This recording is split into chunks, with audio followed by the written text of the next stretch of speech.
itu untuk berapa liter misalnya. Misalnya di dalam aturan pakainya ini untuk 5 liter air misalnya. Jadi Bapak Ibu harus mengencerkan dulu larutannya jadi AB yang merah dan hijau tadi. Jadi ketika Ibu beli yang masih padatan, Ibu cairkan dulu. Kalau 5 liter artinya kita nyimpennya pakai jerigen ya, 5 liter air A, 5 liter air B. Nah, untuk mengaplikasi ke tanaman, itu kita encerkan lagi yang sudah encer tadi, kita encerkan lagi dengan cara ini tadi yang nomor 2, 3 ml yang A dan 3 ml yang B ke dalam 1 liter air. Kalau misalnya kita pakai 10 liter dalam bak nutrisinya, tinggal dikalikan 10. Artinya 30 ml A dan 30 ml B. Sampai sini ada pertanyaan? Mumpung belum jauh. Paham ya? Mudah kok, cuman 3 ml A dan 3 ml B untuk 1 liter air. Oke, nggak ada yang bertanya, berarti paham. Lalu bilas kembali spet untuk disimpan ya, dibilas kembali. Kenapa di sini ada kata-kata setelah nutrisi A kita bilas dulu, baru ambil nutrisi B, baru bilas lagi. Karena itu tadi Bapak Ibu, ketika nutrisi A dan B bertemu dalam pekatan gitu ya, dalam kadar yang tinggi, dia akan membeku jadi kristal dan itu tidak akan bisa dilarutkan dengan air sebanyak apapun, dia nggak akan larut. Sehingga harus hati-hati ketika melarutkan larutan A dan B tidak boleh bersamaan. Seperti itu ya. Mudah-mudahan bisa dipahami. Kita lanjut ke slide selanjutnya. Nah, ini rasio pembuatan larutan ya. Nah, ini bisa di screenshot atau nanti baca di grup ya. 1 liter itu yang A-nya 3 mili dan larutan B-nya 3 mili. Ini dihitung benar sama anak saya supaya tidak ada yang salah paham. Misalnya 8 liter, nah 18 mililiter A, 18 mililiter B. Jadi di sini, nah ini pentingnya tadi ppm, apa TDS meter. Nah ini TDS meter itu untuk mengukur yang di bawahnya ini Bapak Ibu. Jadi kayak Pak Coy itu pH-nya tuh ditulis semua di sini. Jadi lengkap semua, super lengkap. Untuk Pak Coy pH-nya ini pH-nya harus di dalam ring ini ya, nggak boleh kurang dan nggak boleh lebih seperti itu. Nah, ppm-nya juga 500 sampai 1000. ppm ini maksudnya kadar nutrisinya. Pakai TDS meter ngitungnya gitu ya. Terus selada 6 sampai 7. Kangkung pH-nya 5,5 sampai 6,5. Thailand 5,5 sampai 6,5. Jadi semuanya dalam ring sekitar 5,5 sampai 7. Rata-ratanya seperti itu. Nah, kandungan nutrisinya tinggal disesuaikan di ppm-nya. Jadi penting sekali itu ppm apa TDS meternya itu. Terus setelah pemakaian TDS itu dan pH meternya ya itu benar-benar dicuci bersih dulu, dilap pakai tisu, baru disimpan kembali. Kenapa demikian? Sekali lagi saya tegaskan karena nutrisi itu sangat bersifat korosif dan dia bisa mengkristal sehingga merusak si TDS meter. Makanya sering petani hidroponik TDS ku ini gampang banget rusak. Baru sebulan, 2 bulan udah rusak harus beli baru. Nah itu karena cara pemakaiannya yang tidak bersih. Jadi selesai pemakaian harus dicuci bersih. Kemudian yang dicuci bagian ininya aja ya, bagian ujungnya aja. Jadi jangan semuanya dicemplungin ke air. Jadi bagian ujung yang kita celupkan ke air itu diucak-ucakin ke air bersih gitu ya. Terus dilap pakai tisu, baru disimpan. Ini untuk memperpanjang usia si TDS dan si pH meter tadi, gitu ya. Kita lanjut ke slide setelah menanam tadi, Kang Wildan. Lanjut. Nah, ini proses perawatan ya. Sekarang kita lanjut ke proses perawatan. Tadi kan sudah nyemai ya. Semoga semua bisa dipahami tentang proses penyemaian tadi. Nah, sekarang kita perawatan. Jemur tanaman di bawah sinar matahari. Nah, ini penting karena banyak yang gagal paham. Mentang-mentang saya bilang greenhouse, jadi ada yang berpikir bahwa hidroponik bisa ditanam di bawah teras misalnya gitu. Jadi di teras nggak bisa ya Bapak Ibu karena tertutup atasnya pakai atap yang gelap itu tidak bisa. Memang benar-benar harus atap UV gitu ya. Sehingga tanaman terpapar sinar matahari. Karena ini sangat penting untuk tumbuhan melakukan fotosintesis. Jadi zat hijau daunnya itu didapat dari sinar matahari. Jika sinar matahari kurang, nanti tanamannya menguning. Kuningnya kuning pucet, bukan kuning tua kayak tanaman tua, bukan. Jadi dia kuningnya tuh kuning kayak ujung daun pisang itu ya. Tanamannya nggak bagus. Gitu. Terus yang kedua, kontrol level air setiap hari. Tambahkan jika air nutrisi berkurang, ukur konsentrasinya dengan TDS meter sesuai dengan ketentuan. Nah, ini juga penting. Jadi setiap pagi sebelum pergi kerja, saya tekankan kepada petani-petani gitu, sebelum disambi kerja yang lain, subuh-subuh habis sholat, cek dulu nutrisinya. Karena kita petani hidroponik itu paling takut panas. Jadi kalau kerja subuh atau malam ya.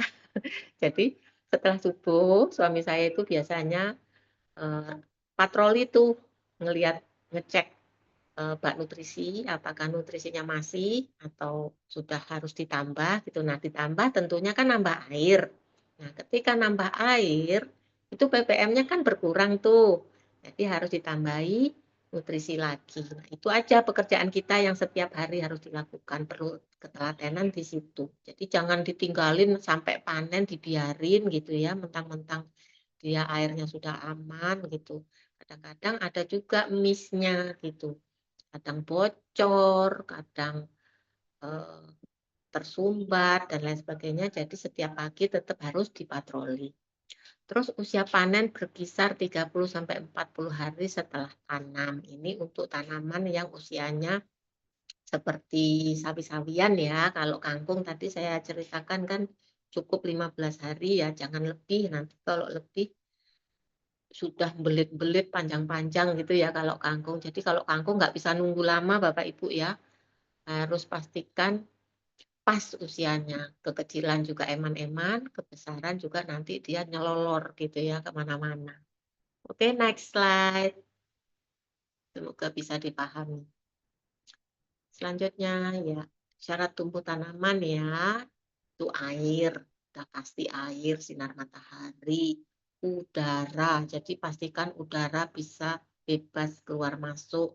Terus nutrisinya, nah ini nutrisi yang saya eh, masukkan ke dalam cairan epimix tadi ya, ada C, C itu karbon, H hidrogen, oksigen, N itu nitrogen, B itu fosfor, K kalium, Ca itu kalsium, magnesium, sulfur, itu zat besi gitu ya, B itu boron, mangan, zinc, kuprum, molibdenum, dan klor.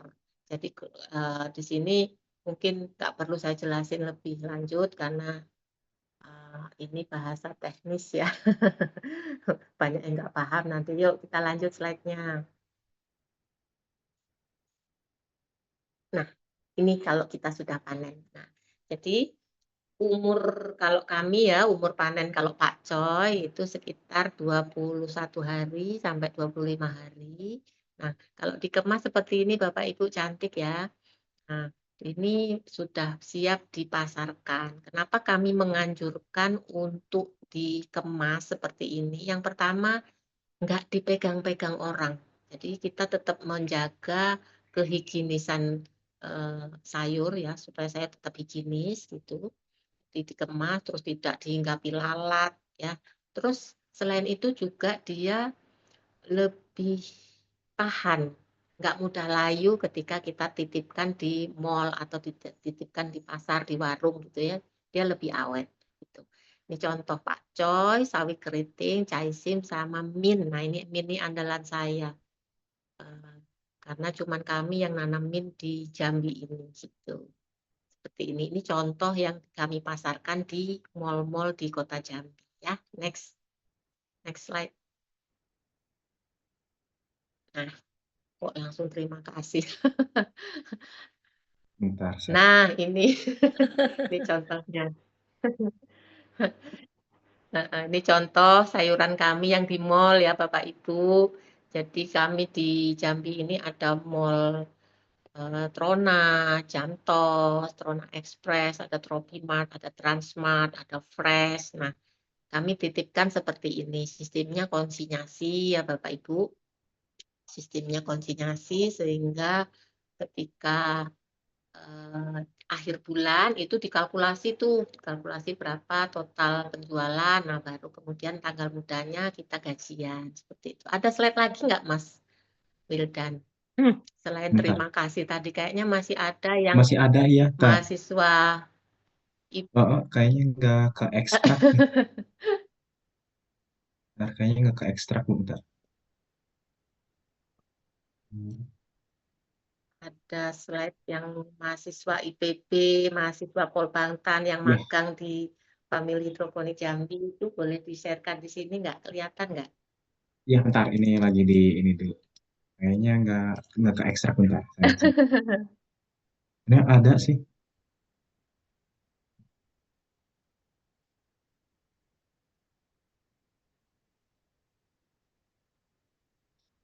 Kita sambil nunggu ya, sambil nunggu. Jadi cara panennya ya Bapak Ibu, cara panen itu yang paling penting. Cara panen itu kita harus atur rotasi tanam. Jadi kenapa kita penting merotasi tanam? Supaya panen pun kita bisa rotasi. Paham sekali kan kondisi sayur, harga sayur di pasar ya. Harga sayur di pasar itu ketika kita panennya banyak, membludak ya, para tengkulak itu akan menjatuhkan harga sayur. Yang pengalaman pasti paham, yang pernah jual cabai misalnya ya. Cabai itu kalau dekat lebaran kenapa kok mahal gitu ya. Karena kebutuhannya banyak, tapi pasokan sedikit gitu sehingga tengkulak membuat harga yang tinggi. Supaya walaupun mahal kan tetap kita beli gitu ya. Karena kita butuh mau lebaran gitu. Jadi pentingnya kita paham ilmu marketing itu. Kebanyakan kita orang-orang Indonesia ini kan nanam itu sekaligus supaya kalau panen juga kerasa duitnya Bu, katanya gitu. Sekali panen cabai itu 1 ton gitu, 2 ton gitu diantar ke pasar. Itu udah dipastikan harganya anjlok. Karena itu kita harus mulai belajar nih atur rotasi tanam, apalagi sayur ini kan kita petik habis ya. Kalau cabai kan mungkin kita petiknya bisa mana yang matang duluan gitu ya.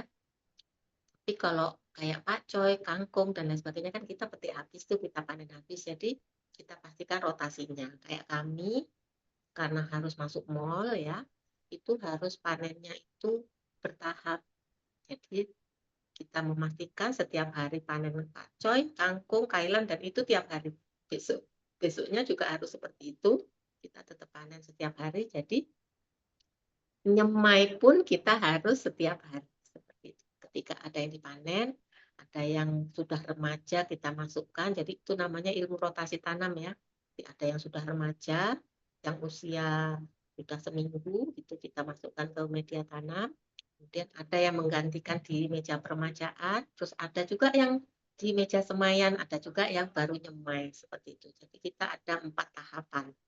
Ada yang semaian, ada yang sudah tumbuh, baby kayak tadi, terus ada yang sudah peremajaan dan ada yang pembesaran. Jadi kalau untuk yang sudah kejar produksi seperti kami, sudah nitip-nitip di mall atau nitip-nitip di pasar, itu pastikan keamanan stok ya, keamanan stok sehingga nanamnya pun kita harus diatur supaya bisa tiap hari panen. Nggak ketemu ya Mas Wildan? Ada. Ini saya share screen dulu deh. Ada. Jadi kenapa kok saya menekuni hidroponik ini gitu ya. Yang pertama untuk ketahanan pangan, Bapak Ibu ya, ketahanan pangan keluarga nomor 1 itu dulu. Nggak usah mikirin ketahanan pangan tetangga, ketahanan pangan nasional, nggak usah. Kita mikirin untuk keluarga sendiri dulu. Nah, jadi Nah, udah ketemu slide-nya. Ini contoh ya, contoh beberapa mahasiswa ya yang magang di tempat kami. Ini yang atas pakai jas biru ini mahasiswa IPB, Bapak Ibu, Pertanian Bogor ya. Waktu zaman COVID, mereka magang di tempat kami selama 3 bulan. Tahun 2021 dari mulai bulan Januari sampai akhir Maret ini mahasiswa Pertanian Bogor. Terus yang bawah itu anak-anak Polbangtan. Mereka mengaku sebagai anak buah Pak Purbaya. Untuk ketahanan pangan mereka juga belajar hidroponik. Ini anak Polbantan juga Bogor. Nah, yang di sebelahnya kita di hidroponik family itu membangun kemitraan Bapak Ibu. Ini yang saya sebut sebagai rotasi tanam tadi ya. Untuk menjaga keamanan stok sayuran di Jambi, kami membina beberapa kemitraan ya. Jadi sebenarnya ada 20 mitra. Ini kebetulan pas acara buka bersama yang hadir cuman itu, ya. Yang bisa hadir cuman itu. Dan mereka biasanya kita beri seragam supaya ketika ada acara-acara penyuluhan, ada acara-acara misalnya undangan seminar dan lain sebagainya, mereka bisa pakai seragam. Ini pas kebetulan mereka kumpulnya cuma sedikit. Terus gimana ngaturnya kalau kemitraan? Nah, gitu. Kalau kemitraan ini kami ngaturnya per orang itu satu tanaman. Jadi mereka punya spesialis masing-masing. Jadi nggak dokter aja yang spesialis ya. Jadi di hidroponik family juga punya spesialis. Jadi bapak yang baju hitam yang paling sini itu dia spesialis selada. Beliau nanam selada tapi bisa panen setiap hari, ya. Jadi lubang tanamnya itu 50.000 lubang tanam, tetapi setiap hari beliau bisa panen 20 kg selada setiap hari. Gitu. Nah, yang baju putih sebelah bapak baju hitam itu, beliau nanam pakcoy. Nah, sebelahnya itu sawi keriting, sebelahnya lagi kangkung, sebelahnya lagi apa gitu saya lupa ya, suami saya yang koordinir. Jadi yang eh, bagian depan itu yang menghadap ke kita itu spesialis kailan sama kale gitu ya. Tapi mereka tetap bisa panen setiap hari. Itu pentingnya kita menjaga stok supaya jangan sampai putus stoknya di pasaran seperti itu. Terus saya mau membanggakan mereka berdua ini, mahasiswa IPB dan Polbangtan itu, mereka itu sangat ini ya, maksudnya itu bukan mau membandingkan dengan mahasiswa lain. Kalau mahasiswa lain itu mereka hanya sebagai kewajiban aja dari kampus untuk belajar begitu ya. Disuruh belajar, disuruh magang ya sudah dikerjakan. Tapi kalau mereka ini lebih ke eh, menganjurkan juga teman-temannya untuk belajar. Ada kesinambungannya gitu.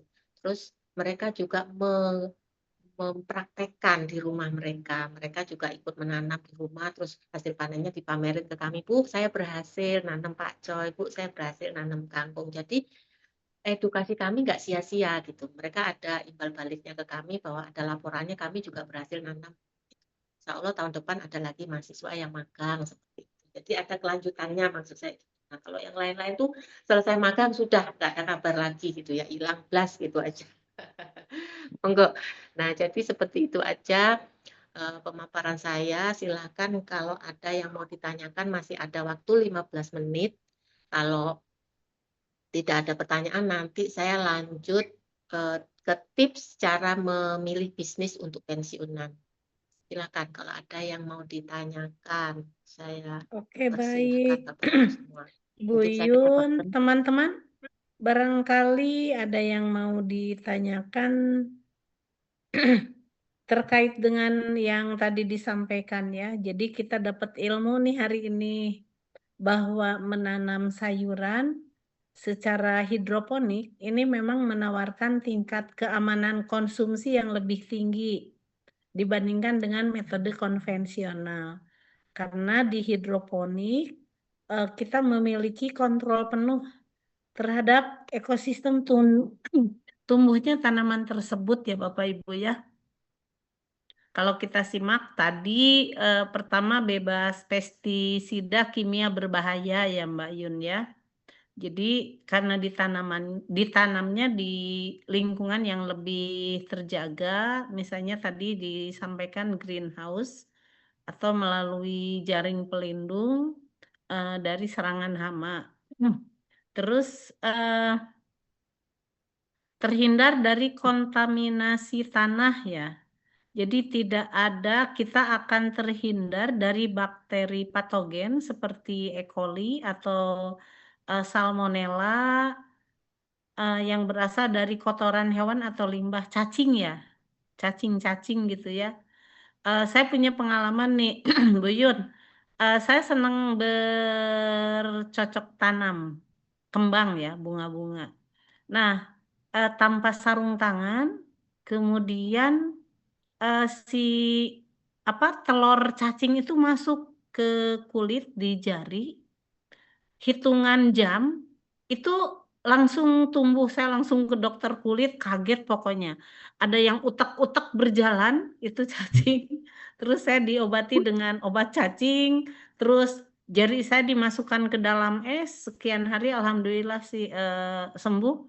Jadi kalau hidroponik ini betul-betul kita aman ya dari dari bakteri-bakteri patogen tersebut. Nah, kemudian nutrisinya jelas ya, tadi dijelaskan terukur dan higienis.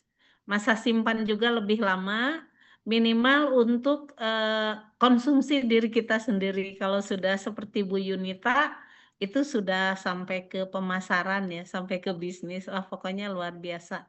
Nah, mudah-mudahan Ya, nih, ini sudah nah ada ini ada Pak pertanyaan, Bu. Mulyadi. Nah, Pak Mulyadi, boleh disampaikan aja nih Pak Mulyadi. Mana ya Pak Mulyadinya?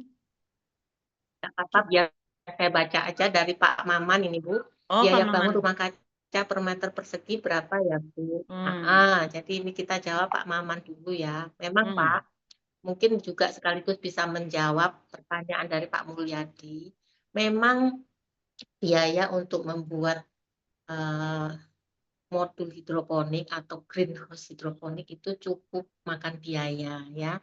Cuman kalau untuk skala hobi, Bapak Ibu bisa gunakan metode sederhana, misalnya pakai box bekas buah gitu ya. Box bekas buah yang kita lubangi, kita kondisikan. Kemudian bisa juga pakai yang netpot tadi kan kita pakai gelas bekas air mineral gitu. Jadi untuk menekan biaya produksi seperti itu. Untuk modalnya mungkin relatif ya Bapak Ibu. Kalau saya kemarin karena memang suami saya tuh orangnya itu nggak mau tanggung-tanggung gitu. Jadi bikin itu ukuran 8 kali 12 meter. Jadi kalau bahasa Jambinya itu satu tumbuk gitu ya. 8 kali 12 meter itu biayanya memakan sekitar 100-an juta. Memang cukup besar gitu. Makanya saya kalau pelatihan-pelatihan itu ngajarin kita belajar-belajar dulu deh dengan barang-barang bekas yang ada di sekitar kita, gitu ya. Bisa dari itu tadi box styrofoam yang bekas buah atau dari botol-botol bekas air mineral kita bungkus. Jadi kalau yang botol pemakaian botol mineral, Bapak Ibu, kita pastikan digelapin dulu, jangan bening. Kenapa? Nanti larutan nutrisinya itu penuh dengan lumut, gitu ya. Jadi kita bungkus dulu, boleh pakai kertas atau pakai kain atau apapun, sehingga dia gelap, kedap dari kedap, nggak tembus cahaya gitu ya, nggak tembus cahaya matahari sehingga nutrisinya nggak dilumutin gitu. Tapi jika mau serius, pastikan dulu nih pasarnya gitu. Saya bukan ngelarang Bapak Ibu untuk berbisnis hidroponik, bukan. Karena banyak teman-teman saya yang ketika merasa mampu nih, modal ada sampai keluar duit 1 miliar bikin hamparan luas gitu ya hidroponik, tetapi dia nggak punya pasar. Nah, ujungnya apa? Ujungnya penyesalan gitu. Jadi pastikan punya pasar dulu. Jadi mulai aja dari sedikit ke warung-warung dulu. Kok kurang, tambah perbanyak modul tanamnya, perbanyak, nanti baru masuk ke mall. Kalau sudah nantang mall itu luar biasa capeknya Bapak Ibu, luar biasa capeknya. Jadi pastikan bermitra aja gitu. Kalau bermitra, istilahnya kita yang urusan marketing, biarlah urusan tanam menanam mitra-mitra kita yang melakukan seperti itu. Nah, buat Bapak Ibu ya, ini kita bisa langsung menginjak ke tips memilih bisnis. Jadi semampunya aja untuk Pak Mulyadi tadi semampunya aja. Misalnya aku mau yang bertani konvensional aja, tapi aku lahannya sempit. Kita bisa kok Pak pakai polybag. Sekarang itu banyak orang-orang yang memaksimalkan apa yang dimiliki aja dulu. Misalnya punyanya pekarangan cuma ukuran 2 meter kali 10 meter panjang gitu ya. Ya udah pakai polybag, kita tanami macam-macam. Kita sekarang bisa nanam kentang atau ubi pakai karung misalnya. Jadi dalam satu karung itu kita tancepin bibit-bibit yang banyak itu di TikTok. Atau kangkung yang banyak dalam satu karung. Jadi karung isi 20 kg beras itu kita isi tanah, kemudian dibolongi samping-sampingnya, kita tancapkan di benih kangkung ya atau ubi jalar atau kentang gitu ya. Nanti saat panen itu juga sama bagusnya kok gitu. Sama bagusnya dengan orang-orang yang nanam di kebun yang luas seperti itu. Jadi kita boleh mulai dari yang kita miliki aja deh dulu gitu.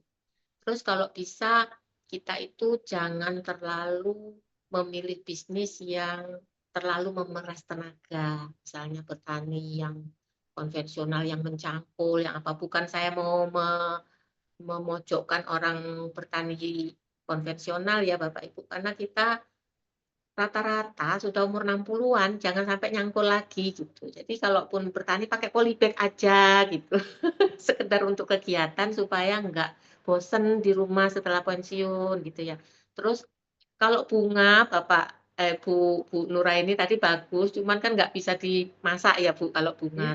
Kita bisa mulai merambah ke sayur gitu, nanam bayam, nanam cabai, atau nanam kangkung supaya minimal untuk dikonsumsi sendiri itu tidak usah beli gitu.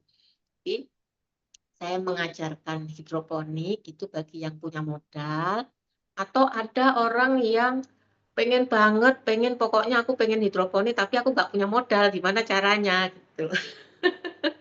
Nah, ini yang repot, nggak punya modal tapi pengen hidroponik, yaitu tadi pakai barang-barang bekas yang bisa didaur ulang gitu, atau kita cari-cari dulu nih bisnis-bisnis lain. Kayak saya kan afiliator, mungkin Bapak Ibu tahu saya sebagai afiliator gitu ya. Afiliator itu apa sih gitu ya. Afiliator itu kita nggak perlu modal Bapak Ibu. Afiliator itu nggak perlu modal, Bapak Ibu cukup mempromosikan produk orang lain. Kayak di TikTok kan gitu ya, ada keranjang-keranjang kuning gitu kan, itu kan sebenarnya kita nggak punya stoknya, tapi stoknya dari pemilik produk gitu. Kita mengiklankan produk tersebut sehingga kita dapat komisi. Nah, seperti itu contohnya afiliator seperti itu. Nah, yang saya tekuni ini afiliator produk kesehatan gitu. Jadi misalnya Bapak Ibu punya kenalan yang punya keluhan obesitas, punya keluhan diabetes, punya keluhan saraf kejepit, stroke dan lain sebagainya. Gimana cara ngiklaninnya, Bu? Cukup telepon saya aja, sesimpel itu. Jadi misalnya Bapak Ibu punya kenalan namanya Pak Rudi. Mudah-mudahan nggak ada Pak Rudi di sini ya. Jadi misalnya ada kenalan Pak Rudi, orangnya punya gangguan kesehatan diabetes mellitus misalnya. Saya pengen bantu Pak Rudi untuk sembuh, gimana? Telepon saya aja.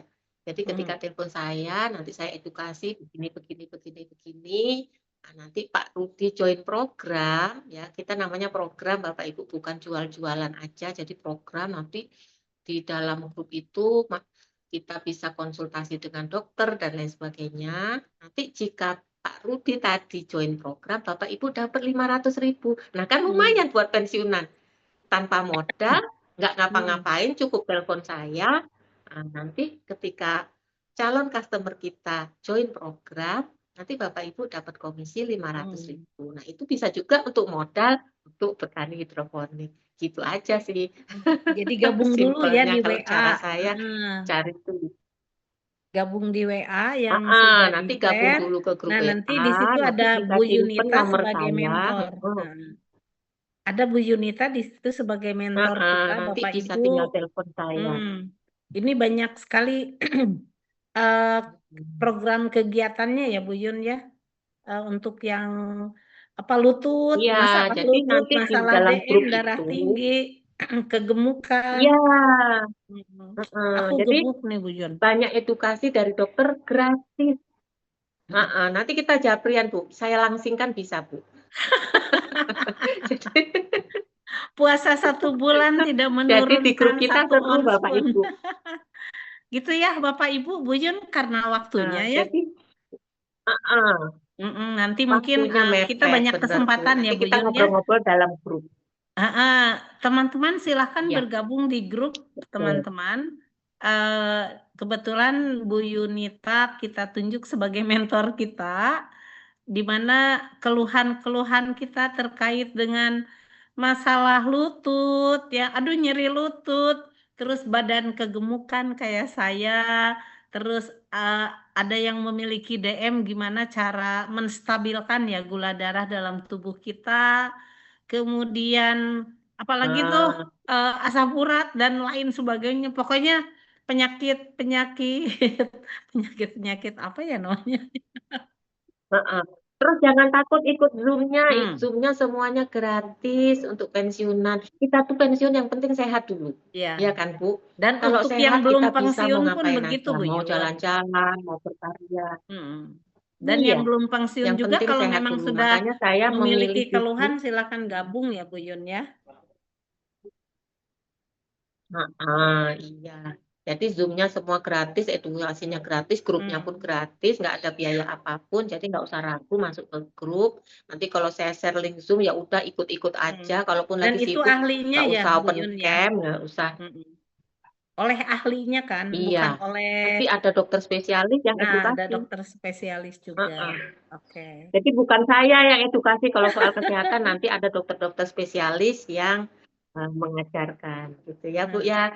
Sekian dari saya Bapak Ibu, kalau ada salah kata saya mohon maaf.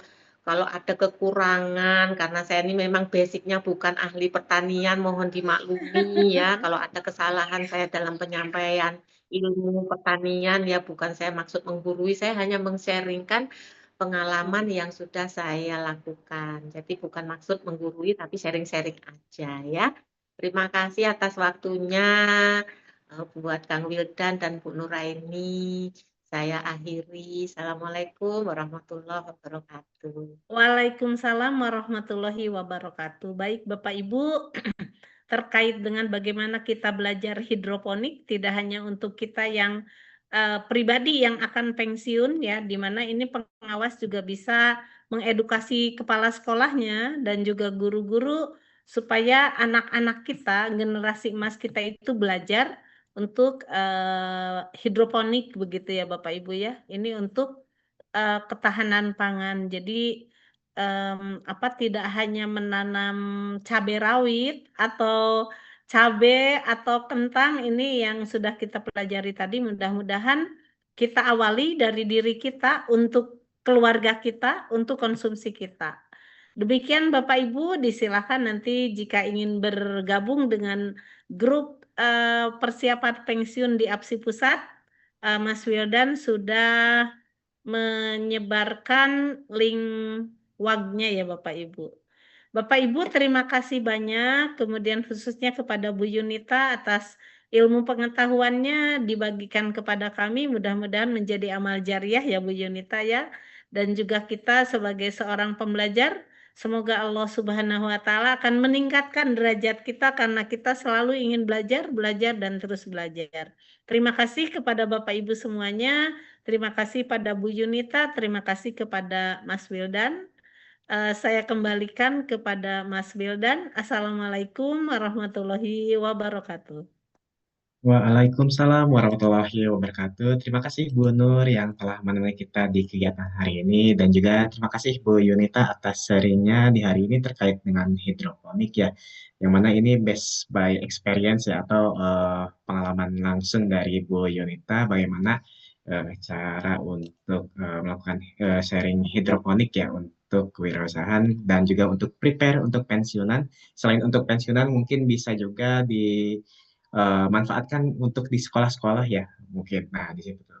Jadi Bapak Ibu semua, nantinya Bapak Ibu semua kalau misalkan ingin join ke grup langsung saja di ini ya di chat room Zoom sudah saya berikan linknya langsung diklik aja ya link grupnya. Nah, ini sudah beberapa yang masuknya untuk Bapak Ibu semua. Dan bagi Bapak Ibu semua yang ingin melihat rekaman webinar di hari ini, boleh langsung ke YouTube-nya APSI, langsung saja search di asosiasi di YouTube, langsung